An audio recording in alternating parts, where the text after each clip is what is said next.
रासायनिक अभिक्रियाएं एवं समीकरण ना, ये चैप्टर स्टार्ट हो गया है। इसमें हमने क्या क्या पढ़ा कोई बता सकता है?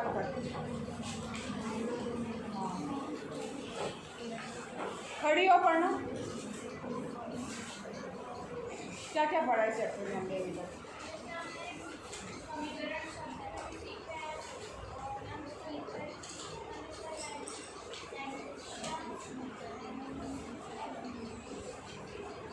अर्शिता खड़ी हो, बता बेटा।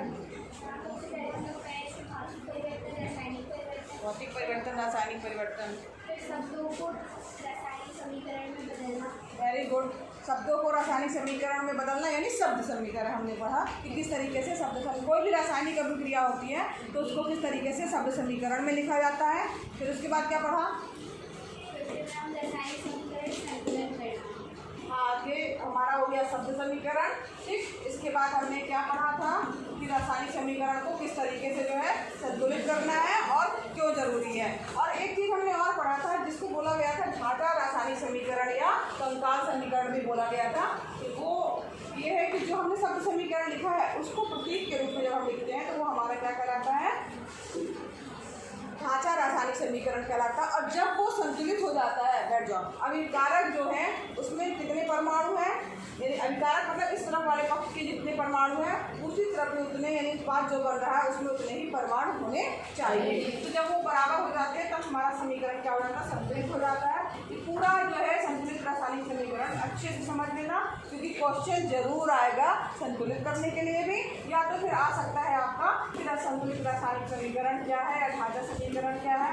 ठीक है, आज जो है पढ़ना है हमें क्या, ये सब हमने कंप्लीट कर लिया है। ठीक, रासायनिक अभिक्रियाओं के प्रकार कौन कौन कौन, अभी ये चैप्टर का नाम ही है रासायनिक अभिक्रियाएं। तो किस तरह की रासायनिक अभिक्रियाएं हो सकती हैं या होती हैं या कितने प्रकार की होती हैं। तो ये अगर हम रासायनिक अभिक्रिया की बात करें तो आपकी रासायनिक अभिक्रियाएं जो है आज चित्र करिए।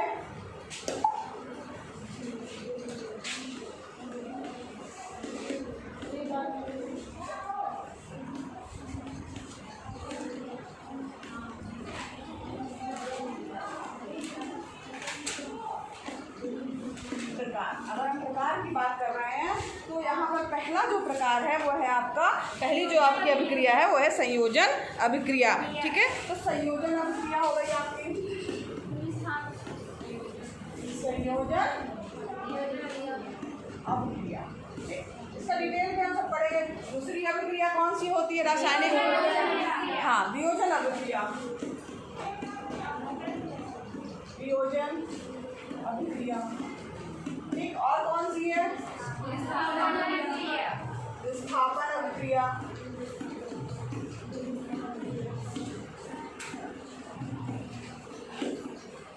अभिक्रिया और कौन सी है? विस्थापन अभिक्रिया, विस्थापन है ना।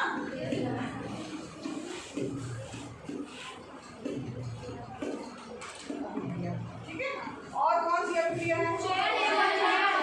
उपचयन। चलो, चयन और अपचयन अलग अलग है कि एक साथ है? उपचयन व अपचयन। ठीक है,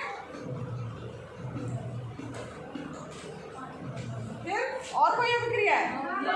बस ये 5 तरीके की रासायनिक अभिक्रियाएं हैं। इनको जो है हम डिटेल में पढ़ेंगे कि कौन सी अभिक्रिया क्या है, कैसे हो रही है और क्या बन रहा है। पहली अभिक्रिया हम लेके चल रहे हैं जो है आपकी क्या, संयोजन अभिक्रिया। नाम से स्पष्ट है संयोजन। संयोजन का क्या मतलब होता है? संयोजन का मतलब होता है जुड़ना। ठीक है, यानी कि संयोजन का मतलब होता है मिलना या जुड़ना, यानी कि दो जो है अभिकारक मिल करके एक नया उत्पाद बनाते हैं या एकल उत्पाद बनाएंगे तो ये अभिक्रिया क्या कहलाएगी? आपकी संयोजन अभिक्रिया कहलाएगी।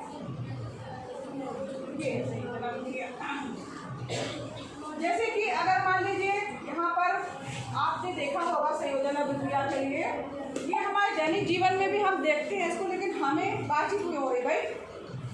हम अपने दैनिक जीवन में भी देखते हैं कि अभिक्रियाएं होती हैं, लेकिन हमें ये नहीं पता है कि इस अभिक्रिया को ये कोई एक रासायनिक अभिक्रिया हो रही है या इस अभिक्रिया को संयोजन अभिक्रिया का नाम दिया गया है या इस अभिक्रिया को संयोजन अभिक्रिया कहते हैं।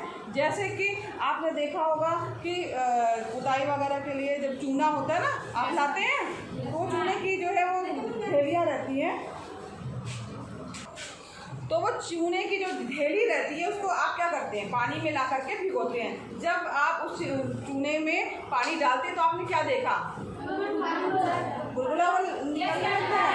हाँ, फिर और क्या होता है, कभी छू के देखा है उसको? हाँ, चल जाएगा। अरे बाहर से ही बर्तन छू के देखा है किसी ने? गर्म हो जाता बर्तन। तो क्या हो रहा उसमें भी एक आपकी रासायनिक अभिक्रिया हो रही है। वही रासायनिक अभिक्रिया क्या है, संयोजन की अभिक्रिया है। होता क्या है कि जो ये कैल्शियम जो होता है, जो हमने कैल्शियम जो है लिया, तो वो कैल्शियम ऑक्साइड यानी कि बिना बुझा हुआ जो चूना रहता है उसको बोलते हैं कैल्शियम ऑक्साइड। ठीक, अब उसमें हमने जब पानी डाला या लिक्विड डाला तो तेजी से उसके साथ में क्या करता है, अभिक्रिया करता है और जो है क्या बनाता है, जो हमारा कैल्शियम ऑक्साइड है उसे बुझे हुए चूने यानी कैल्शियम हाइड्रोक्साइड के रूप में परिवर्तित कर देता है। तो यहाँ पर देखो, जब ऐसी प्रक्रिया होती है तो आपने देखा कि भाई उसमें बुलबुले निकल रहे हैं, यानी कि कुछ हो रहा है, कोई जो है ऊष्मा निकल रही है और उससे वो बर्तन जो है वो गर्म हो जाता है। आप उसमें डायरेक्ट हाथ डालेंगे तो आपका हाथ जल सकता है। कभी कभी जो है इस चीज़ का ध्यान रखिए, कभी ऐसा ना करिएगा कि आपने चूना लिया और उसमें पानी डाला तो किसी बोतल में लिया या किसी बर्तन में लिया और उसको ऐसे हाथ से ही सोचा कि हम इसको मिला लें या घोल लें, ये गलती मत करिएगा, आपका हाथ जल जाएगा। ठीक है, क्योंकि बहुत ज़्यादा ऊष्मा उत्पन्न होती है, लगभग 70 से 80 डिग्री तक जो है उसका टेम्परेचर पहुँच जाता है, जो कि एक तरह से कहा जाए उबलने के टेम्परेचर के लगभग निकट ही है या बराबर ही है। 70-80 डिग्री टेम्परेचर ज़्यादा होता है। ठीक है, तो यहाँ पर जो है ये देखिए, इसका समीकरण अगर हम समीकरण के रूप में लिखेंगे तो हमें पता है कैल्शियम ऑक्साइड यानी जिसको कहा जाता है बिना बुझा हुआ चूना, जो आप चूना जो है लेके आते हैं थैली के रूप में। तो यहाँ पर कैल्शियम ऑक्साइड हो गया आपका।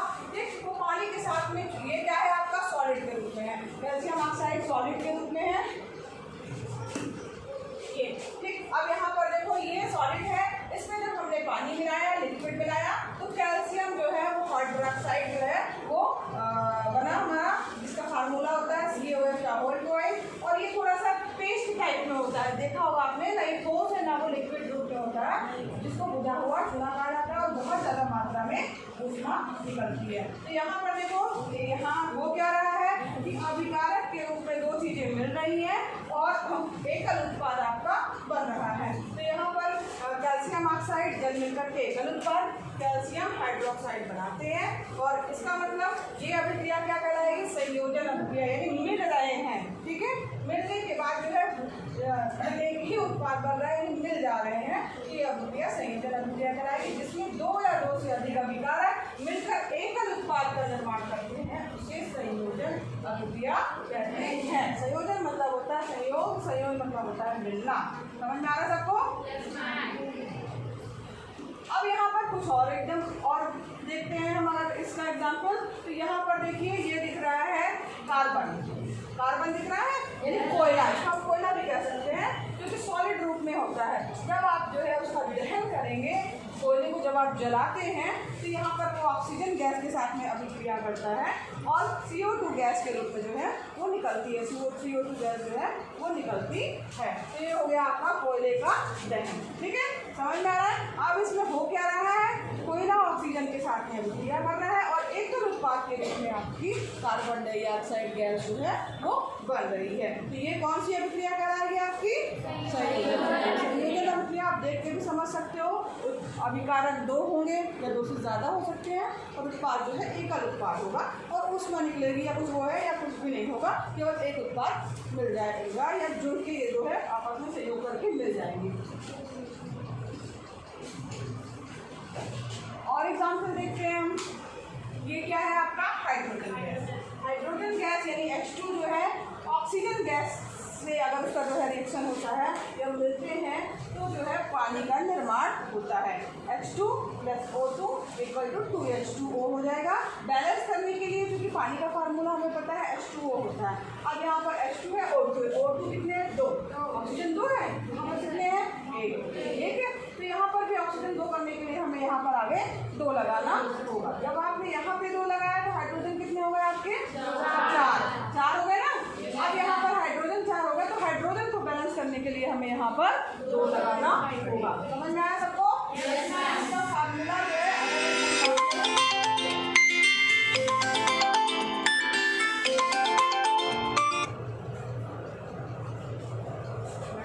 लड़कियों का फूल है। तो यहाँ पर देखो ये हाइड्रोजन जो है वो गैस के रूप में हो गया और इसके बाद फिर ये ऑक्सीजन के साथ में अभिक्रिया किया तो यहाँ पर पानी बना जो कि आपका लिक्विड फॉर्म में हो गया और ये इस तरीके से इसको बैलेंस कर दिया हमने 2 लगा करके दोनों तरफ। यहाँ 2 अभिकारक कितने हैं? 2। उत्पाद कितना है? 1। कौन सी अभिक्रिया है? संयोजन अभिक्रिया। तो इस प्रकार से हम कह सकते हैं अगर सरल शब्दों में कि जब 2 या 2 से अधिक पदार्थ, समझ में आ रहा है आपको? जब 2 या 2 से अधिक पदार्थ तत्व या यौगिक सहयोग करके एकल उत्पाद का निर्माण करते हैं तो ऐसी अभिक्रियाओं को संयोजन अभिक्रिया कहते हैं। लिख लेंगे आप सब संयोजन अभिक्रिया के बारे में? आ गया संयोजन अभिक्रिया क्या है? सबसे बन जाएगा? पक्का? चलो दीक्षा खड़ी हो, बताओ क्या है संयोजन अभिक्रिया?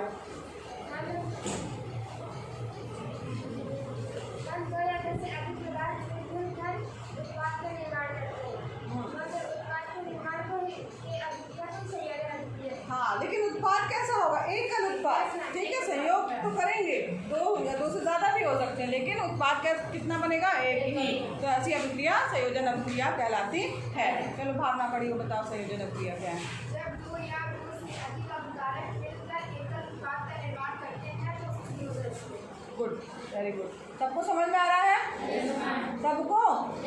आगे बढ़े? एग्जाम्पल आप इसके 1-2 याद कर लीजिएगा, ठीक। इसी में देखो एक चीज और है कि जो अभिक्रियाएं होती बैकग्राउंड जो अभिक्रिया होती है उसमें ऊष्मा भी उत्पन्न होती है। तो अब ऊष्मा उत्पन्न होने के कारण क्या होता है? जो भी आपका मिश्रण है, जो भी बन रहा है संयोजन के पश्चात वो गर्म हो जाएगा, हीट हो जाएगा, ठीक है। तो यहाँ पर ये चीज़ देखिए कि जो आपकी ऊष्मा निकल रही है यानी जिन अभिक्रियाओं में उत्पाद के निर्माण के साथ साथ ऊष्मा भी उत्पन्न होती है उन्हें ऊष्माक्षेपी रासायनिक अभिक्रिया कहते हैं। ध्यान दीजिएगा, फिर से सुनिए। जिन अभिकारकों में उत्पाद के निर्माण के साथ साथ ऊष्मा भी उत्पन्न होती है उन्हें ऊष्माक्षेपी रासायनिक अभिक्रिया कहते हैं। समझ में आ रहा है? ये संयोजन अभिक्रिया का ही एक प्रकार है, ऊष्माक्षेपी रासायनिक अभिक्रिया। समझ में आया सबको? अब यहाँ पर देखिए कि हो क्या रहा है। अगर हम बात करें एग्जाम्पल में तो प्राकृतिक गैस जो भी है ये आपको ये जो बता सकता है किसका फार्मूला है? CH4, मीथेन का, ठीक है। तो मीथेन जो है वो गैस है और ये इसे प्राकृतिक गैस कहा गया। इसका जब हम दहन करते हैं यानी इसको जब जलाते हैं तो ये ऑक्सीजन की उपस्थिति में जब इसका दहन हो रहा है तो CO2 + 2H2O प्लस ऊर्जा निकल रही है, ठीक है। तो ये क्या है? एक तरीके से ऊष्माक्षेपी अभिक्रिया है, ठीक। क्या आप जानते हैं कि श्वसन एक ऊष्माक्षेपी अभिक्रिया है? अब कैसे श्वसन जो है एक ऊष्माक्षेपी अभिक्रिया है? तो जीवित रहने के लिए हमें क्या है कि ऊर्जा की आवश्यकता होती है और ऊर्जा हम कहाँ से प्राप्त करते हैं? भोजन से। भोजन करके तभी ऊर्जा मिलती है ना। तो यहाँ पर अगर भोजन कर लिया हमें तो भोजन का क्या होता है? पेट में जाके पाचन है ना। तो पाचन होता है तो पाचन क्रिया के समय खाद्य पदार्थ जो है वो छोटे छोटे से टुकड़ों में टूट जाता है। जैसे चावल हो गया आपका, आलू हो गया, ब्रेड हो गया, इन सब में क्या होता है? कार्बोहाइड्रेट होता है। और इन कार्बोहाइड्रेट के जब ये टूटते हैं तो ग्लूकोज का निर्माण होता है। कार्बोहाइड्रेट टूटते हैं तो क्या बन जाता है? ग्लूकोज का निर्माण होता है। और ये जो है जो ये ग्लूकोज बन रहा है वो हमारी बॉडी में जो हम ऑक्सीजन ले रहे हैं उसके साथ में जो है वो मिल करके ऊर्जा हमें प्रदान करता है, बॉडी को हमारे ऊर्जा प्रदान करता है। यानी ऑक्सीजन का भी बहुत बड़ा रोल है। हमारी बॉडी में ऑक्सीजन होना चाहिए। ऑक्सीजन जो है बहुत इंपॉर्टेंट कार्य करता है हमारी बॉडी के लिए। तो इस अभिक्रिया का नाम क्या है अगर कहा जाए? श्वसन, ठीक। श्वसन में ही ये प्रक्रिया होती है। भोजन तो हमने कर लिया, हमारे शरीर के अंदर गया, टुकड़ों में टूटा, जो हमने लिया था वो कार्बोहाइड्रेट के रूप में हुआ, वो फिर टूटा, उसका पाचन हुआ तो ग्लूकोज बना। ग्लूकोज जो है वो हमें ऑक्सीजन के साथ में मिलकर हमारे शरीर को ऊर्जा देता है। यहाँ देखो आपको एक इक्वेशन दिख रहा होगा। ग्लूकोज का फार्मूला होता है C6H12O6, ठीक है। अब इसके बाद जो है वो ऑक्सीजन के साथ में मिला तो यहाँ पर जो है 6CO2 + 6H2O प्लस ऊर्जा जो है उत्पन्न हुई। इस समीकरण में बाकी सब तो सब संतुलित करने के लिए हमने यहाँ पर कार्बन 6 है तो यहाँ पर कार्बन को 6 करने के लिए बाहर 6 लगा दिया।